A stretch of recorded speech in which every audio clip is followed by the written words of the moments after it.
I think your mindset's really important, but I think the state of your heart is equally important. And I said, I think you're underrated as a carer, caring for other people. And the guy looked at me and he went, thank you. That is who I am. So I'm attracting people to me who want to grow, who want to learn, who can admit their struggles, who can be vulnerable. But ultimately, I think the commonality is that maybe all of us, that are at least the people I come in contact, the desire to transform. I used to chase the ROI all the time, return on investment. And over the course of time, that has evolved into what I call return on life. Welcome to the Return on Life podcast, where it's not about the ROI, it's about the what? Return on life. And I've got a great guest with me today. This guest, man, we were just talking before we jumped on here about our past.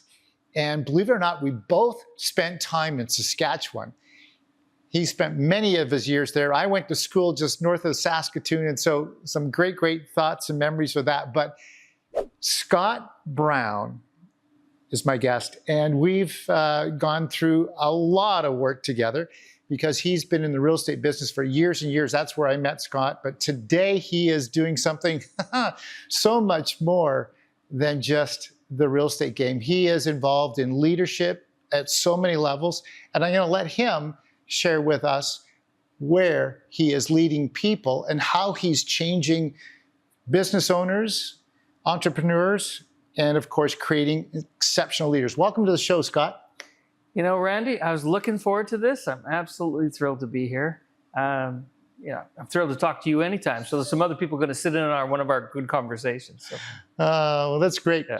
And we've been getting to know each other a little bit more on a deeper level through McKay, CEO Forum, and that's been a lot of fun. Share with our viewers, our listeners, that transition, because a lot of people are gonna know you from Fifth Avenue, but you've transitioned and now you've kind of expanded everything you're doing. Maybe share with our viewers we'll probably go into doing. Some of my background through the time together, but I'll kind of bring it up to the current. When I first started at Fifth Avenue, I remember about 6 months in or so, and my job was there to help the founders transition out. They weren't ready to sell, but they were going to sell over time, and they hadn't trusted somebody with their baby to grow it up and help some new ownership come in. And I remember sitting there, and it was the weirdest performance review and the only one I had there. The whole 11 years I was there, the only one. One performance review in 11 years. Yeah. The first one went that well that we didn't have any more. So the one founder sitting at the end, and this wasn't anywhere near COVID. This is like 2013, but he's got a cold. So he's away at the end of the boardroom. And he's quite an intense person. Love him to death. We're still friends, but he is intense. And his wife is sitting next to me. He's now the CEO. She's the president. Because part of me going in there, I said, if you're not interested in restructuring, you're on your fourth general manager. I'm not coming in as your general manager. So he says to me, you know, something funny, and I challenge him. And he says, well, the problem with you is that the only two people in the world who tell me no most of life are sitting at that end of the table.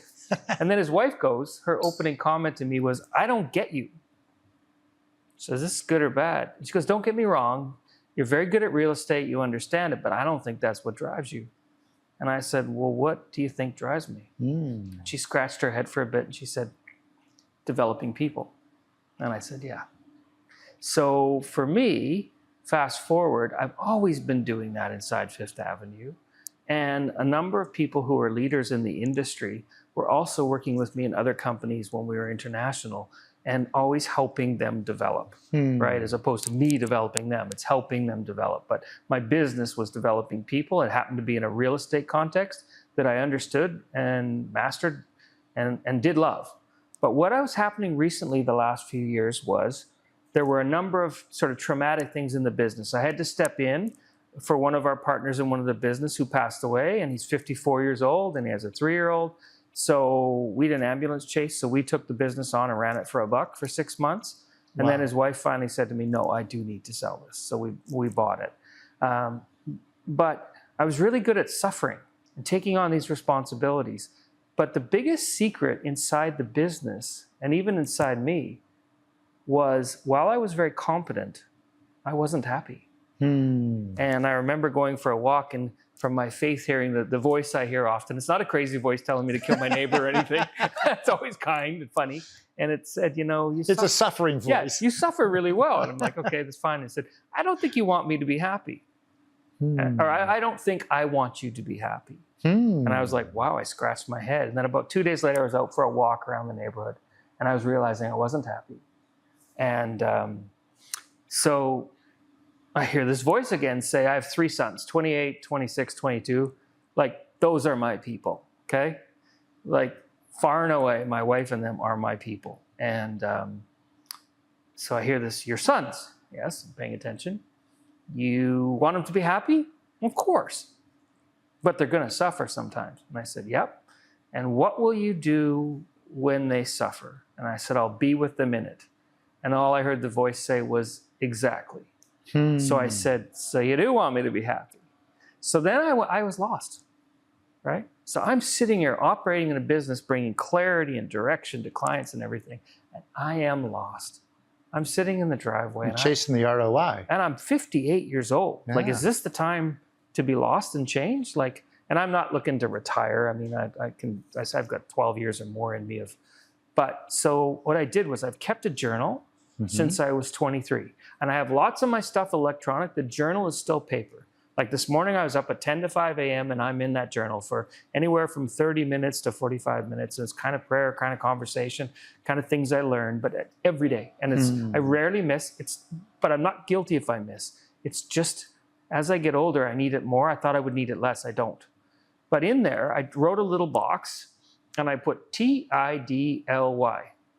Things I did love yesterday. Okay. Right? And so I wrote down every day at work where's my joy? What did I love doing? And what kept coming literally over a year was coaching, helping a client with their business, helping a client with a tough employee, right? Helping a client think through a strategy, right?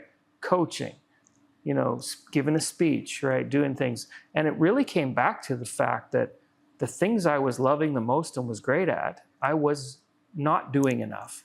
And I was spending too much of my energy on time on things I'm really good at that I don't like. So that became this thing. And then I also wanted to understand that one of the things that I've learned in leadership is, and I say this to people all the time, and they think it's kind of funny, but I said, look, Randy, don't feel sorry for yourself about this truth, okay? But no one is really ever really truly going to understand you, okay? But I hope in your life, people like me stay curious the whole way. But you can understand you. And what I'm learning is self-leadership and developing this self-understanding and self-appreciation and self-value is very, very powerful. And around that, what I learned was that I'm really good at a bunch of stuff that I assume everybody else is. And they're not. Each one of us is unique. And when we talk about teams and work settings, I always say, give a little talk, and I say there is no I in team. Everybody knows that, and every realtor goes, yeah, but there's one in commission. And then, but I said, did you know there should be a you in team? That a team, in the Aztec way of the team, is that each person's bringing their unique self and contribution to the collective, and therefore making the collective stronger. It honors the uniqueness of each team member. Right? One of the CEOs I was coaching today, we do movie unpacking, and he was in hero's journey work, and I've made this stuff up, but it's quite profound. And so he was talking about Ocean's 11, and we used it as a metaphor for incredible team building. And the yous, that each you was unique and had a different role to play in that. Right. So some of this self-leadership and doing that, what I started to understand with the things I did love yesterday was really getting clear on, and I kept another little grid for a while, great and love at, and love is in the activity, not the outcome. If you love real estate because you like the deal, right? Or you really like the outcome, you probably don't. The people who truly love it, they love the activity, no matter what in the market. They love whether it's the activity of meeting someone new, assessing something, seeing opportunity. Love is in the activities. If you love what you do, you love the activities and the outcomes happen, right? Sometimes great, sometimes not, but the love is in the activity. So I started to pay attention to those activities, and then I took a risk and was vulnerable. And I wrote down what I thought I was unique at, my ability. And I wrote down what I thought my 3 core strengths were. right? And I sent it to clients, and I sent it to staff, and I sent it to peers and I sent it to competitors. And I said, I don't want affirmation. That's not why I'm sending it to you. I think this is what I'm learning about myself. What is your reaction to it? And so some of my staff were, that's spot on, but you missed this and you edited that and edited and crafted it. And over the course of a year, I created one piece of paper that I always glue inside any folder I have with files in it.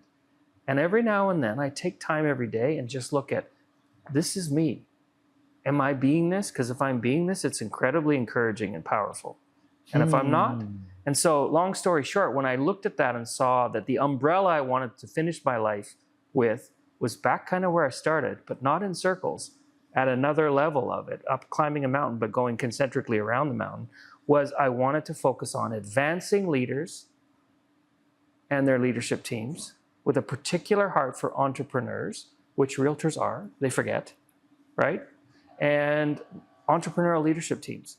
And so then when I looked at that and thought what I could do is, I'm a big believer of peer learning, and I was a member of an organization called McKay CEO Forums, where you get together with 10 to 12 or 14 CEOs, confidentially, non-competitive, and you deal with the fact that it's very alone, right? When I took over as president, the thing that shocked me was, I'm there for everybody. No one's there for me. The shareholder's not there for me. You can't be vulnerable with them. You can be honest, but you can't be vulnerable. So I found my people. So then with that, I decided I wanted to spend a portion of my time, right, bringing other leaders together, not just in the development, construction, and real estate industry, but also in other industries for a diversity of perspective, which is where I started my career. I was as much in financial services as I was real estate. I also think real estate is financial services. We'll talk about more about that later maybe, but so that idea that I help this group called McKay CEO Forums, who's a Canadian, BC founded, about 1,200 CEOs across Canada. And so I have 3 groups that I kind of shepherd and care for of CEOs. And I love on these people, and I'm there to support them. And I bring them together, and they have a speaker, and then they bring business issues and personal issues, and they connect and help each other. So today I had, breakfast with one CEO and lunch with another. And they can be completely, I have no horse in the game. I have no agenda other than to be present with them and help them. So that, which is a true shepherd. Yeah. Which is a true shepherd. That's the really cool thing. I love that word that you used. I get the shepherd. Yeah. Yeah. And it's, be an encourager, a coach, sometimes a challenger. Yeah. So I spent a good portion of my time doing that. Then also in the businesses I was in, I used to work to help big time developers and companies going through high growth, structure for that growth, mission, purpose, values, strategy, business plan, and sales process, marketing departments build them up. So we brought a system in called the Entrepreneurial Operating System. There's about 250,000 companies in the world using it right now. They want to get 1 million. About 20,000 of them have an implementer at one time. So they actually hire someone to come in and help them, but it's an implementer, not a consultant with reports. Somebody comes along and says, here's how you use the tool. Watch me use the tool. Yeah, that's right. See ya. Go play with these tools, bring your business forward. I'll see you again in 90 days, right? And then you'll graduate at some point. So we brought that into all of the 3 businesses I was CEO, or 4 at one time. I was CEO of 4 related businesses, and we ran 5th with one of them, but we ran all our core services like finance and HR out of our 5th office. We were on the island, Kelowna, downtown Vancouver with a different brand at 5th. And so we'd brought that system in. I'd referred several clients to it. So I decided that at the encouragement of a couple of these implementers to get certified in that. So I have development construction clients that I help their leaders and leadership team actually operate their business as a business accelerator. I come in, coach, challenge, support, go away, check in, and then I'm there, call away again. So shepherding the CEOs, shepherding the actual business and leadership teams. And then there's some advising I do that's very specific to CEOs when they're really struggling with bigger issues because of the matters I've been. Can I just stop there? So you're shepherding, leading, guiding individuals, high net worth, big bucks, like tens to hundreds of millions of dollars. human behavior drives decisions in so many ways, and emotion gets in the way of those decisions. Are all people the same when the stuff hits the fan, or have you noticed that there's different people react differently, or different human behaviors react differently when the stuff hits the fan, or is it all the same? Because you've been in some high pressure, big dollar, big ego rooms. Is it all the same, or is it different? Well, it's a good question, because I think one of the things we may underestimate in each one of us is our attraction skills or abilities. I think I attract people to me who want to be genuine, who want to be real, who want to be vulnerable and want to lead better. Mm-hmm. So those people that are attracted to me, that want to work with me and engage with me, are very similar. And what they're going through at that state is oftentimes struggling with figuring out how to balance an abundance mindset, but also I like another term. So today I'm talking to somebody and they're like, they've got the trifecta: money, right, and their health, and they had one other, right? And I said, I think mindset. And then I said, you're missing one. What's that? I said, I think your mindset's really important, but I think the state of your heart is equally important. Mm. And I said, I think you're underrated as a carer, caring for other people. And the guy looked at me and he went, thank you. That is who I am. So I'm attracting people to me who want to grow, who want to learn, who can admit their struggles, who can be vulnerable. But ultimately, I think the commonality is that maybe all of us, that are at least the people I come in contact, the desire to transform, right? Not out of resolving a problem, I'm not good enough, but out of a discovery, like hunting their true selves, that I became my true self and then the world tried to shut it down. And the rest of my life, I'm trying to rediscover my true self. So most of the people I attract to want to transform themselves first and then influence their world. So I don't know if that answers your question, but that's the commonality. Yeah. And that requires an honesty, a vulnerability, caring for others, and a balance of this idea of I need to focus on myself to make sure myself can give off good to other people, but I can't be so self-absorbed that I forget about the other people. So I'm attracting people who generally want to give as much as they get. Right. So that's been exciting. Yeah. But yeah, I've met a bunch of ego people that if it's all about them, right? I'm either not their cup of tea or they're not my cup of tea. Mm-hmm. Something I've been really working on myself and creating some content around is the chosen versus the chump. Yeah. And knowing early on if you're chosen or you're a chump, and chump really is somebody that's played and taken advantage of. Yeah. And I've added up all of those meetings that I ended up being chumps, and you try so hard to connect and make work and do the best for them, and you just end up feeling like you've been used. Yeah. Put it this way. What we're both saying is that we operate our best in the spirit of mutuality, right? Mm-hmm. That if I'm looking out for your best interest and you're valuing and appreciating me back, we can have a powerful relationship. Yeah. If it's all your way, those people, you can never really please them. No. Right? But also, we've all had painful stories where I've made people a lot of money and I've been taken advantage of a couple times very seriously. And a lot of that has been not being valued and appreciated for how I made them a lot of money. So even recently. So what my goal is, not out of pain or disappointment or I'll stick it to them, but I'm like, one of the things I love to do is I tell people all the time, if I took my shirt off right now, there's a lot of business, deep scars on my back because I'm weathered from experience. But as much as I like to encourage them and help them have glorious successes, if any one of my failures or shortcomings at 58 now, and they're 42, if they can avoid that, I get a tremendous amount of personal satisfaction of saying, well, at least there was a greater good in that than just me being taken advantage of. Right. And that is true leadership. That is true leadership, when you can give everything that you've done and say, listen, I've been through this. You can have all this. I'll give this all to you. Yeah. and then you can go and create legacy yet. That is true leadership. Yeah. That's authentic, true leadership. And you're such an authentic connector as well. Yeah, I learned that. How do you work? How did you learn that? How did you foster that within yourself?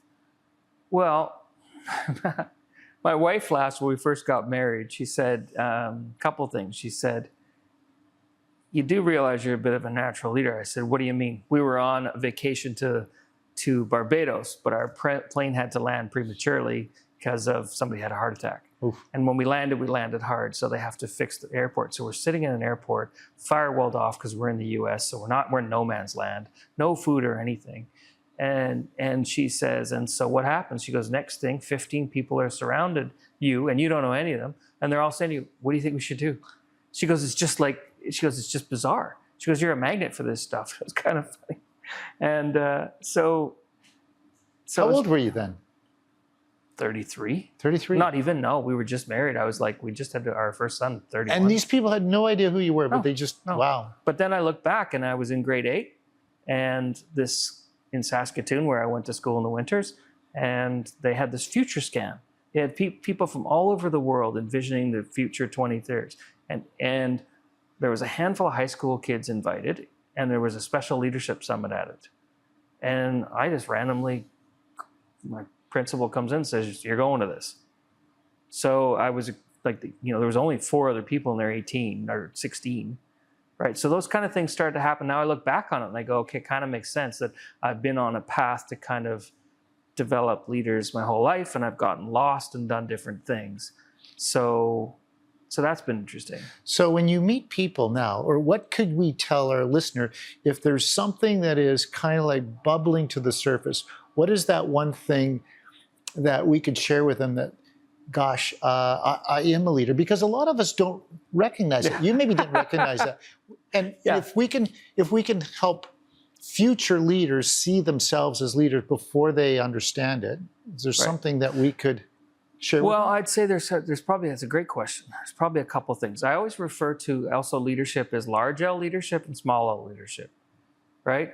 Large L leadership is when you have a formal title like president or director and you have to do certain things. Small L is, I believe, everyone in an organization possesses an ability to lead in the area of expertise, speciality. And so when you master something and you're serving, right? So that's one hint. If you really find that you're somebody that naturally wants to serve other people, pay attention, you're a leader, right? You're not a manager, you're not a power figure. That desire to serve is a fundamental aspect of leadership. So just pay attention when you see that. The other one is great leaders are actually really good followers. So if you follow people well, you might really be a good leader. Yeah. In my experience, my favorite type of leader initially is reluctant ones. When people want leadership too quick, I'm very suspicious. Because usually, and I spent years in one company, we took it from 250 million in sales in resort real estate to 2 billion in sales. Quite a leadership stunt. And so I worked with our like the top agents that worked for us were making $1 million. Wow. Like after taxes. So they made more than I made, right? Because I could go sell if I wanted to, but they were like, the typical fee for a salesperson when you're selling international resort real estate, net to them was 1%, right? There's firms that don't make 1% on a whole tower. So we would sit there, but I would often talk our best person who wanted to become a sales leader, right? Out of being a sales L leader, I said, do you need to be valued and appreciated differently, involved as a strategic partner in that? Because if you really want to be a sales leader, like the functional leader, it's not about you. You better get ready for that. And you got to really enjoy developing and coaching people. And so I probably talked more people out of staying in sales, but making sure they got valued and appreciated and were able to lead by their contribution, but not lead other people. So you could be a leader, you can be an influencer, or you can be a leader of people. And if you're a leader of people, you better like serving. By I say reluctance, you better understand the huge responsibility that is to actually, when you enter into somebody's life as a leader or a coach, I take that responsibility and privilege and honor very, very seriously. If you don't take that seriously, then you have no business being a formal leader.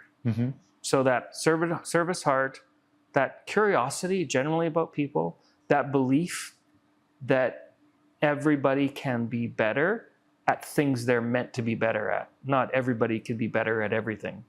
Because, like, you know, if you're a thumb, right, you're not going to make a very good toe. So let's just be a great thumb. Okay? So it is nature, or is it nurture, or both? I think it's a both. I think that there's a birthing, or in some people there's an innate ability, but I do think that leadership, like, here's a good question. I read this the other day. My leadership changed significantly in two ways. In 2016, when I realized leadership mattered to me greatly and pissed me off when I saw it poor in organizations or politics, and my wife said to me, I think you have a new personal value. And so that became daring leadership, right? Daring is courageous, vulnerable, real. And the other one is one of my sons was going through a form of trauma, and he put me onto, he was learning, and I follow him. He taught me more about vulnerability as a leader by introducing me to Brene Brown and her content. And I was like, yeah, that's the right way to lead. Which these days, especially if you want to transform people, you better be empathetic. And she said, empathetic can be developed as a skill. If you have an innate ability, you'll just be even better at it. But you can do it. So I think that there's a portion of leadership that can be taught, right? But I also think that those who are willing to let circumstances shape them can master leadership without necessarily a ton of innate ability. So, and it's not nurture. That's the wrong word, okay? It's probably, because I didn't feel very nurtured as I was developing as a leader. No? No, challenged. Challenged? Right? Yeah. So what I'd say is it's circumstantial, right? And internal. Yeah. Internally, this desire to develop, and circumstantial is you want to be a great leader, right? Stuff's going to come in your life that's going to challenge you, right? And so it didn't feel very nurturing. It wasn't a little mother and, you know, giving me milk. It was, nope, life just got real hard. Shit just got real, pardon my expression. So I think that circumstances can help shape a leader. And you can learn a lot from other leaders who've been through. I would never follow a leader who hasn't failed enough. And I wouldn't follow a leader who's not genuine about those failings, and that isn't always still curious and learning. Right? Is that skill better nurtured on a personal level? So personal being our own internal personal stuff that we've got going on, our personal relationships, or in a work setting. Where do we get more value? I met another president who's thinking about being in McKay today. We had a chat on the phone this afternoon, or a Zoom call just before I came here. And we had the same question. It's yes and. Okay. I don't think you can't be a great, so I look at it a little bit differently. I don't think you can be a great leader if you can't lead yourself. And if you can't lead yourself, it means you have to be looking internally. You have to be your own coach sometimes, but you also have to be your own challenger. And you have to be dealing with your stuff and emotionally intelligent and empathetic, but also supportive of yourself, not a hard ass, right? So leading self is part of it, right? And loving self, okay? The other part is then leading teams, leading other individuals, what I'd say direct reports, and leading teams. And that's different. And then the other level of it is, if you desire it, is leading organizations. So the leading self and others is really important. Some get into the leading teams, and some get into leading organizations, and there's different skills, and there's common skills and attitudes. But probably the commonality is, if your heart's right, you can do all four. Yeah. Yeah. Love it. Let's bounce out of leadership a little bit, and let's go into maybe just a little bit about real estate, because you know real estate so well, and a lot of our listeners are realtors. I remember you're on one of my stages on Realtor Collective, and I asked you this question, and I think this is really, really good right now for the time we're in. And I talked about the cycle of real estate. And we could talk about the cycle of what Gino Wickman thinks as well. He talks about 10-year cycle. We used to often think about 7-year cycles in real estate. And I asked you that question. You said, no, there's a different cycle happening. And you mentioned 3-year cycles. Well, the whole world's speeding up. So there's times where I think there's all these cycles occurring at once, kind of like the universe and the planets, but there's super cycles that come along. So, so 2021, 2020, 2021, 2022 was a super cycle. Yes. Everything that happens in a 10-year cycle, like you go rapid to boom, bust, price appreciation, you go to that sort of, you know, hit the ceiling acceleration, you go to deep decline. We bottomed out probably in 2022 or so. And so, but that all happened in a condensed period of time. And yeah, Gino's thing, I do agree with the real estate, is that, you know, I always used to tell people in a good market, I'd say things to the Fifth Avenue staff like, save some money. This doesn't last forever. Don't start adjusting your lifestyle to how the market is in 2021. And we all do, though. I know, but it was like, at least so I told them. At least I told them. It's so hard. Kind of like when my kids were each born. My wife didn't like the fact that I sort of muttered in the maternity room, life's not fair. Don't say I didn't tell you. That's one of the first things I said to my kids. Weird. So that whole idea that save some money, but also tell them, and it's probably good for realtors to know, is that as well, when the market's that bad and you can get down on yourself, you need to tell yourself, I'm not as bad as I think I am. And when the market's hot, you have to remind yourself you're not as good as you think you are. Yes. Right. And so those little checks, and you're not as bad as other people will tell you when it's hot. So, but the other super cycle we're going through is, think about the government intervention in this industry, which is driving the super cycle. Wow. Like, you know, in BC in particular, right? Like the common conversation, and maybe it's good that we're not having it anymore, but, you know, 10 years ago, if we did a drinking game every time somebody said double N in a realtor meeting, right, we'd have a problem, right? You don't hear that anymore. No. Right? It's like, who do you represent now? Yes. So some of that's not bad, but now I wonder about, like, is the government going to take away, like, are the boards even going to have a usefulness in the future? Is the government going to just basically overrule them? I've said this before. We have ICBC. Yeah. We're going to have RCBC, Real Estate Corporation of British Columbia, and they're going to eliminate maybe even brokerages. Like, I'm wondering about it. Yeah. Like, this is we think that crazy. Like, you know, you never know. So again, the long-term cycle, the super cycle, is this government intervention and the things we've been through. So you just have to be so much more adaptable these days. Yeah. And we actually don't know how long the next cycle will work. Right. Right. Like, one of the things that we have not enjoyed is any kind of stability. Like, when the market 2016 to 17, when it's awful for purchasers too, right? And like, when we're all doing well and the seller's feeling like he got it, but the next guy down the street's not always trying to get 50 grand more. When the buyer has a bit of time to make a decision, when we're all getting paid and we're all happy, but we can still take a vacation. 15 to halfway through 18 felt like that. And then, and as soon as it speeds up, the faster it goes up, the faster get ready for it to fall. That's the super cycle now, is these accelerated kind of waves. And get ready, when it starts going up like that, right? It's almost like, I have somebody very dear to me in my life who is bipolar. And as they've learned to identify it and study it and not hate it, but kind of embrace it, they've learned the power of understanding it and how it manages. But one thing that he used to say is that they pay attention to not getting too high, right? Because then they crash, and not getting too low, right? Because then they can't get out of it. So they stay in there. I think that's a good metaphor for if it starts getting too hot. Like, we all kind of knew at the end of 2021, even though our business plans didn't reflect it for 22, this is not sustainable. No. Yeah. You know, and I mean, I've been a little over 3 decades now, so I've seen a number of cycles, but every cycle seems to be more of a super cycle. It's almost turbocharged. Yeah. And, you know, gosh, in the early 2000s, when the market kind of took off there, I remember multiple offers. But a multiple offer was a full price offer, and it had only a couple subjects in it.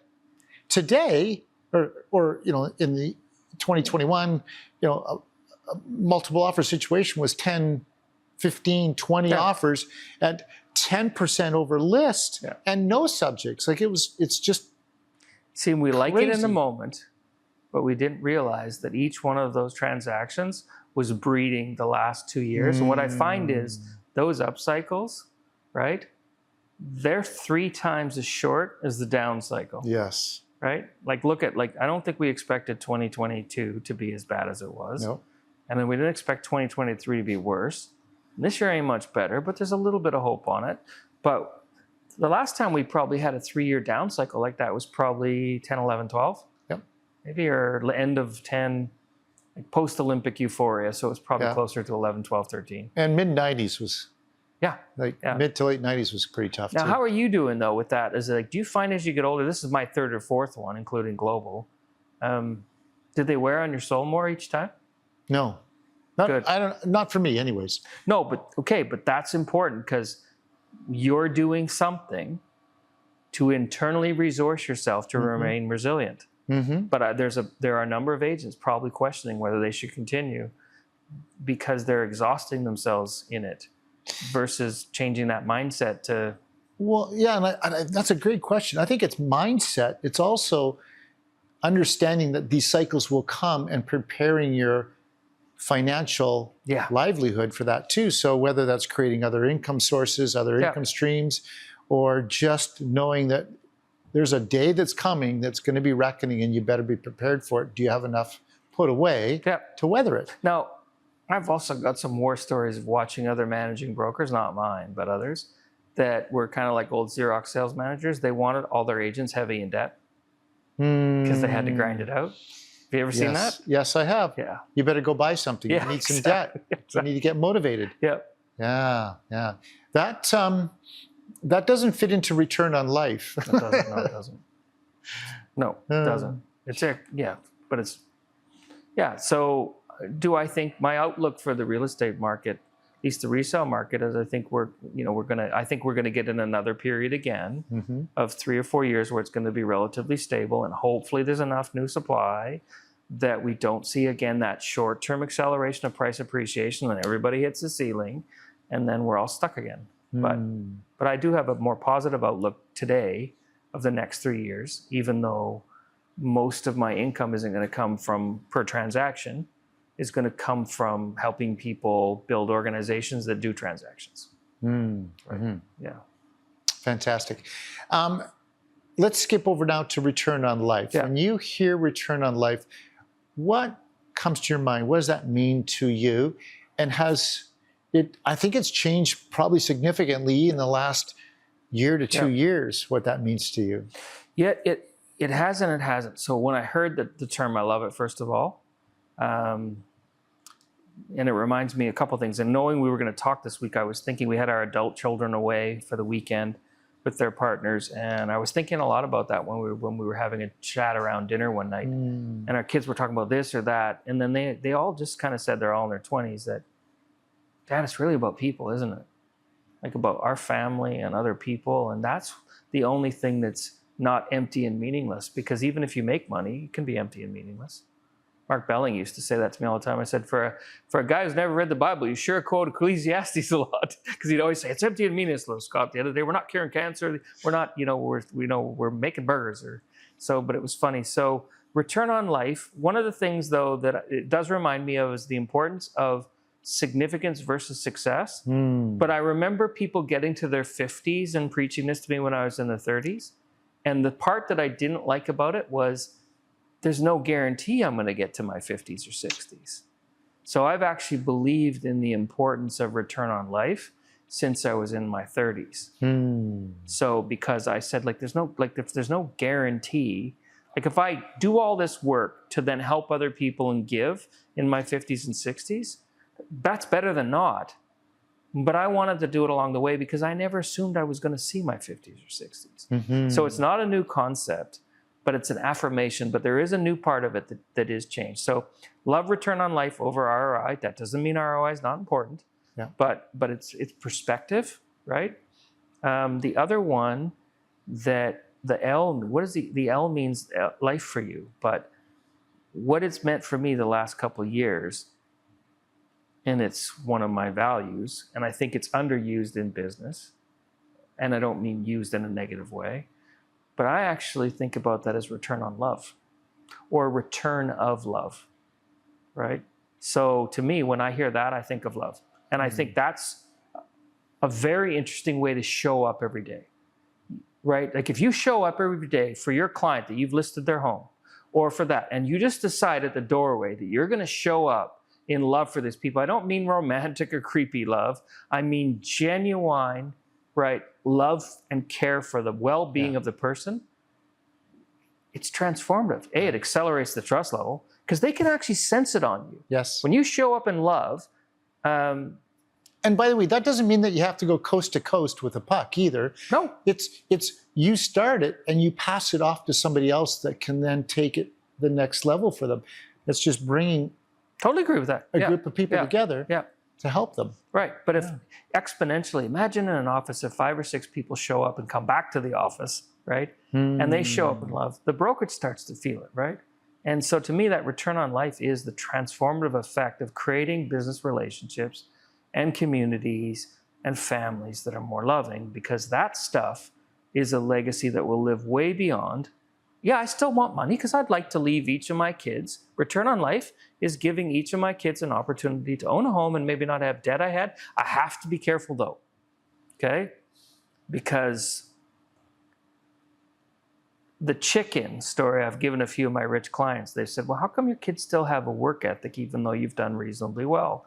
And I said, because I understood that when the chicken is breaking out of the shell, if you try to help it, its lungs don't fully form. So you have a deformed chicken now. Now, it might be driving a Range Rover or something, but it's still a deformed chicken. So in other words, a lot of people came here, struggled, became successful, and want to spare their kids all the struggle, and they don't realize that it was the struggle that actually made their good character. So we have to give our children things, but not take away opportunity for them to develop their character. And usually that's through struggle. That's the immigrant mentality. Yeah. But we, if you like, I want my kids to not have to worry about, like, if I could do it, but they're set up, they don't need it. Like they'll figure it out without it, or they'll reduce what they want. But that return on the ROI part for me is not about me, right? It's about leaving enough money behind for some charitable things. But the ROI for me is also, I got to be doing that now. And we've been doing that, my wife and I, since we were first married. Like, that's always a priority for us to give in different ways. And we don't talk about it a lot, but I think it's important just to know that that's, but. I love that. I love that. Yeah. That's really nice. Really appreciate that. We do struggle though. We as humans do struggle with balancing that all and finding either the balance of enough money or not enough money, enough time and not enough time, enough love, enough time with our loved ones and all that. Has there been anybody in your life that has mentored that? That is, because I see this in you. I see this in you. Is there anybody that you would say you've got a mentor, a coach, somebody that's really helped you with that? I have done a lot of coaching over the years. I have had a therapist a couple critical times that, yes, I would say that person came along at the right time. Thanks for sharing that, because a lot of people wouldn't go there, right? I'm glad that people are starting to see it more like coaching, with mental health coming out of that, because I probably had to keep that pretty quiet the first time I went so people wouldn't think that I was off or crazy or all those hurtful words. But I have had that in my life. I thought you're crazy, but yeah, but that's crazy good thing. But my point is, I still study a lot about that and understand how to heal from trauma and stuff. So some of the people I've written around that, but I have had a therapist. But the funny thing is, only recently did I have actually had a coach. And I have a gentleman that somebody offered me when I went to McKay. They said, "Would you like a coach? We'd like for fun part of your coaching." So I said, "Well, yeah." So I have a coach who's in London, England, who Zooms with me once a month, and it's just about me, and it's been fantastic. And so I was feeling crappy this week and really discouraged, and I couldn't figure it out and feeling a lot of pressure. And as much as I know mindset and heart state, sometimes it's hard to get out of it. Even though I know it's still, I was just in a funk. And so I met with him and he just showed up and he helped me understood that there's this fine line of performance, okay, and tension, okay? And so you need a certain amount of tension or stress to generate optimal performance. But there's a point where that line crosses, and in my life, I call it self-generated pressure, where there's diminishing return. And what he helped me realize was, I have put myself under too much pressure, and that's why I'm not happy. That I'm expecting to be ahead of where I am, and I haven't given myself permission again to be new at something and to learn. Like, why do I need to have 3 years of expertise when I'm 4 months into something? Like, one of the things I'm doing is new to me, not totally new, but that took the pressure off. So some of it, having a coach like that to just, he didn't say it straight up, but he asked enough questions that he helped me draw the right conclusion that, why am I putting myself under pressure? Like I want to perform. I don't mind that stress, but this is not healthy for me. Like, so I don't know if other agents do that too. It's that you're hardest on yourself, right? It's not a managing broker expecting you to do more, but you're showing up every day, grinding through it, when maybe you need to relax a little bit. And well, and that reminds me, the Olympics start tomorrow. They kick off tomorrow, and these athletes spend 4 years training, doing everything in their power to get on the podium. 4 years, and we're not prepared to put 4 years to get on the podium. We want it today. And then sometimes they have to do the hardest part, is they put 4 years in, and they get in the boat, and they start rowing, and they pull their shoulder, and they're out, they're injured, and they have to learn to live with that kind of disappointment. It's not a bad thing. It's just not what they expected. No. So that's the other thing, is trying to learn how to, from coaching that I've received. Now, I've also had some really bad examples, and I won't get into those, right? But I've been able to say, okay, we'll do the opposite. Right? So, but I think that, like, for instance, I didn't grow up really with a day-to-day father. So that's been tough. So, because, as I've said to my son sometimes, I'm making it up as I go. There was no man in the house, right? I don't have a frame of reference, like, and my frame of reference of original, like Bill Cosby, well, that didn't work out so well right now. So it's kind of disappointing. We were joking about that in the pool on the weekend. It was like, that kind of, like your hero let you down there. Okay. But a lot of people today, a lot of young people don't have a father figure or a mother figure, like something, that's just common. 50% of marriages but you can find failure. One. If you put it out there that you're looking that's for. when I wanted our listeners here. There's always somebody that can be that father figure, and that that's mother the kind figure. of stuff that I think sometimes we don't understand, that it wasn't meant to be that way, and it was that way. And, I'm working a lot on healing from that still, right? Like, just processing that, okay. Like, my father and I have a good relationship right now. Although he's 84, and I feel like more like I'm the dad and he's the son now. But but I wonder now, what will that be like for my sons? Yeah. Because they had a father, right? And I remember one time, like, one of these little habits I love in the journal is periodically, we talked about 10-year thinking, but I've been doing this before, didn't know it till I read it now, but I will write on my journal, right, the people that I love, like the closest to me, and I'll write their age today, and I'll write their age 10 years from today. So the first time I wrote 75 next to my dad, we booked a trip to St. Andrews to go play golf. And I said, changing of the guard, I'm paying for everything, okay? And we're bringing my half brother who's 40, okay? Fantastic trip. Wow. Okay? The first time I wrote 22 next to my oldest boy, 12. And I was traveling a lot. I was living in Dubai a week a month. I was on planes a lot. And I remember sitting on a plane. And of course, when you work for those companies, you're treated well, but you work your butt off. So you fly business class, big deal. You get off the plane, you go to work. Like, it doesn't matter whether you've been up 14 hours, right? But I wrote 12 and 22 next to him, and I knew within months I needed to quit that job. And so from 12 to 22 or 4, well, the next 10 or 11 years, I hardly traveled. I was home more. I was there. I was managing their hockey teams or baseball. I was doing that while I was away, but I was probably more present with them the last decade. Yeah. Could we have made a lot more money? Yep. Could we? They all have houses and cars right now? Yeah. But they wouldn't know their father, and they wouldn't have been fathered. Yeah. And my job was to bless my kids. Yeah. And I don't mean just with stuff. I mean with affirming who they are as men. Yeah. This has been a really good exercise for me too. I've just gone, okay, I'm going to be 61 in fall. The average age, let's call it, ramp up a little bit. I'm going to live to probably 90 anyways, maybe. To the extent, whatever. But I have basically 30 more Christmases 30 more child birthdays. What am I going to do with those? It's only 30. That is fantastic that you do that. I've learned that with my parents aging, that every time I see them, it might be the last time. And that I think if I see them twice a year, I got 6 more times. Right. So when I'm there, I better be present. Yes. I can't be there all the time. I get it. But when I am there, at least be present. It's awesome. Hey, let's finish this off with a speed round. Okay. A little bit of a speed round. So, first question. Text, talk, email, or in person? In person, then text. Okay. Because usually my in-person, I'm pretty intense and pretty focused on the other person. So I got no words left. So the text will help me because I can answer that. The voicemail phone thing is kind of draining to me. So it's either text me or let's sit down. Okay. Yeah. And Audible? Zoom's kind of faced a little in person. Yeah. For me, it is. Yeah. I don't mind it. I'm good with it. Yeah. Okay. Yeah. Audible or book? Audible, and if it's really good, I buy the book. And then I do that highlight too. it. I do that too. Yeah. Start with an Audible. Yeah, Oh man, exactly. I got to get the book. Yeah.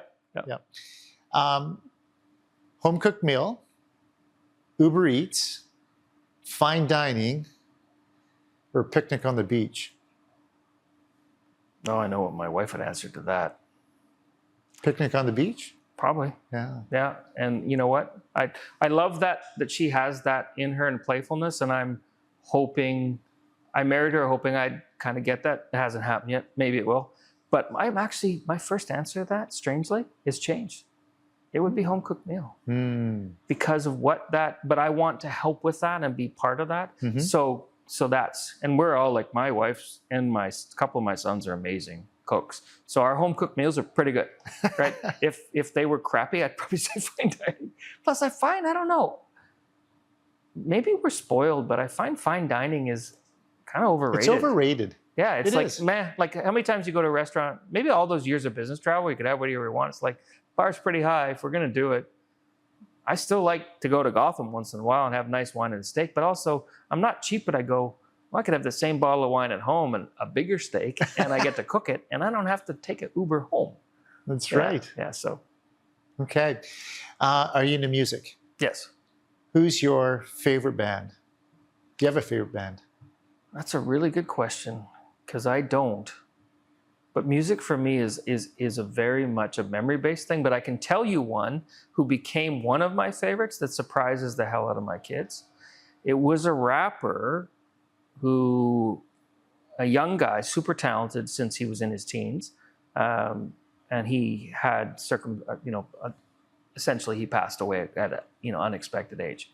And a lot of the NFLs, and I'm big into NFL fans, were into him. And for some reason, when my buddy passed away, this rapper's music was just like speaking to me. And so it was a young guy named Mac Miller. And so I still listen to him all the time. And so old guy sitting there listening to Mac Miller or Logic and stuff. And so, it shocks the younger staff sometimes when they put something on and I know what it is, right? I like to mess with them. Awesome. Yeah. Last question, bit of a trick question. Yeah. If you were a scratch and sniff sticker and I rubbed your shoulder, scratched your shoulder, what would I smell? Oh. Scratch Boy, and sniff sticker. that question changes over time, doesn't it? It does. Probably a time where it would have been Captain Morgan Spiced Rum, but I don't think that's the answer today. What would you smell? It's a really good question. I think you'd probably smell home. I like that. Yeah. I've never had that answer before. Yeah. That's an awesome answer. Yeah. Home. Yeah. And our homes all have that They do. unique Yeah. smell. Yeah. Love Yeah. it. Yeah. Scott, what a great interview. Thank you so Absolute much. pleasure, brother. Yes. Totally. Yeah. Yeah, thank you so much. Yeah. Thank you know- for watching. I know, by the way, last thing, Marcus Buckingham's Love and Work, one of his indicators is when you're doing something you are great at and you love what you are great at this and you love it, when the time goes by fast. Did this feel like 5 minutes? It did. It did to me too. Yeah. Yeah. Awesome. Yeah, thanks for that. Thanks, Scott. Yeah.